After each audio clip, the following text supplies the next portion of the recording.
ዛሬ ብዙ ያልተነገረለትን አፄ ኃይለ ሥላሴ በስደት በነበሩበት ወቅት የዘረጉትን ድብቅ መረጃ መረብና በካህን ልብስ ተሸፍነው የጠላትን ሚስጥር የሰረቁትን ጀግኖች ታሪክ እንተርካለን።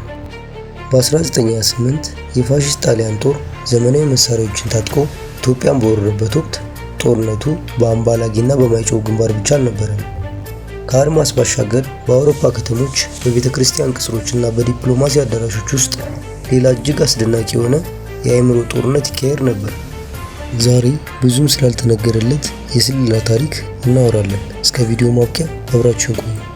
ክፍል 1 የጥቁር አንበሳና የሎሬንዞ ታዘዝ ሚስጥር። ንጉሠ ነገሥቱ ወደ እንግሊዝ ሀገር ሲሰደዱ እጃቸውን አጥፎ አልተቀመጡም። ከጎናቸው የነበሩትንና የሕግ ባለሙያ ሎሬንዞ ታዛዝን የኢትዮጵያ የደህንነት መዋቅርን በአውሮፓ መሬት ላይ በድብቅ አደራጁ። ሎሬንዞ ታዛዝ ወይም ሎሬንዞ መብራቱ ታዛዝ በ1900 እስከ 1947 የኢትዮጵያ ዲፕሎማት፣ ፖለቲከኛና የቤተ መንግስት ሰው ነበሩ። ከጣሊያን ቅኝ ግዛት ጋር በተያያዘ ለኢትዮጵያ ተቃውሞ በጣም አስፈላጊ ሰዎች አንዱ ነበሩ። ንጉሠ ነገሥቱ ከሁለተኛው የኢትዮ ጣሊያን ጦርነት በኋላ ብሪታንያ በግዞት በነበሩበት ወቅት የንጉሠ ነገሥቱ የዲፕሎማሲ ወኪል ሆነው አገልግለዋል። ይህ መዋቅር በወቅቱ ጥቁር አንበሳ ከሚባለው የአርበኞች ስብስብ ጋር ግንኙነት ነበረው።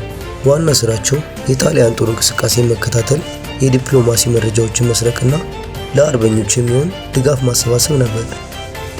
ጥቁር አንበሳ አርበኞች የፋሺስት ጣሊያን ወረራን ለመቃወም የመሰረቱት የሽምቅ ውጊያ ንቅናቄ ነው። ይህ ጦር በተለይም በምዕራብ ኢትዮጵያ ጠላትን በመዋጋትና በሰኔ 20 በ1928 የጣሊያንና አየር ኃይል በመደምሰስ ከፍተኛ ታሪክ አሻራ ጥሏል። ክፍል 2 በካህን ልብስ የተደበቁት ሰላዮች። በጣም የሚገርመው የዚህ መረብ አባላት እነማን ነበሩ የሚለው ነው። ብዙዎቹ የሃይማኖት አባት ነበሩ። ለምን ካልን ደግሞ ምክንያቱም ካህናትና መነኮሳት በየትኛውም ድንበር ሲንቀሳቀሱ ጥርጣሬ አይፈጥሩም ነበር። በኢየሩሳሌም፣ በካይሮና በፓሪስ የነበሩት የኢትዮጵያ ገዳማትና አብያተ ክርስቲያናት እንደ መረጃ ማዕከል ያገለግሉ ነበር። መነኮሳቱ በጸሎት መጽሐፎቻቸው ውስጥ ሚስጥራዊ መልእክቶችን ደብቀው ከአውሮፓ ወደ ኢትዮጵያ ጫካዎች ያደርሱ ነበር። ክፍል 3 የጃፓኑ ሚስጥርና የብላቴን ጌታ ሃሪ ሚና። ከጣሊያን ወረራ በፊት ጀምሮ ኢትዮጵያ ከጃፓን ጋር የነበራት ግንኙነት ጣሊያንን እጅግ ያስፈራ ነበር። ብላቴን ጌታ ሃሪ ወልደ ሥላሴ ወደ ጃፓን ባደረጉት ጉዞ ወቅት የጃፓን ወታደራዊ ስልቶችን ለማጥናትና መሳሪያ ለማግኘት ያደረጉት ጥረት በራሱ አንድ ትልቅ የደህንነት ሥራ ነበር። ጣሊያኖች ይህንን ግንኙነት ለመበጥበጥ የላኳቸው ሰላዮች የኢትዮጵያ ደህንነቶች በብልሃት አሳስተዋቸዋል። ክፍል 4 ሚስጥራዊው ኢንጂነር ስቴፈን። በታሪክ ማህደሮች ውስጥ በድብቅ የሚጠቀስ አንድ ስም አለ፣ ስቴፈን። ይህ ግለሰብ በጣሊያን መንግስት ውስጥ ተቀጥሮ እየሰራ ነገር ግን ለኢትዮጵያ መንግስት እጅግ ወሳኝ የሆኑ የጦር ሚስጥሮችን ያቀብል ነበር። የጣሊያን አውሮፕላኖች የት ጋር እንደሚሰፍሩ፣ የጋዝ ቦምብ የት አካባቢ እንደሚጥሉ መረጃውን አስቀድሞ ለንጉሱ ያደርሱ ነበር። ይህ ሰው የኢትዮጵያ የውጭ ሀገር አይን ነበር። ክፍል 5 የተከፈለው መስዋዕትነት። እነዚህ ሰላዮችና የመረጃ አቀባዮች ከተያዙ ቅጣታቸው ሞት ነበር።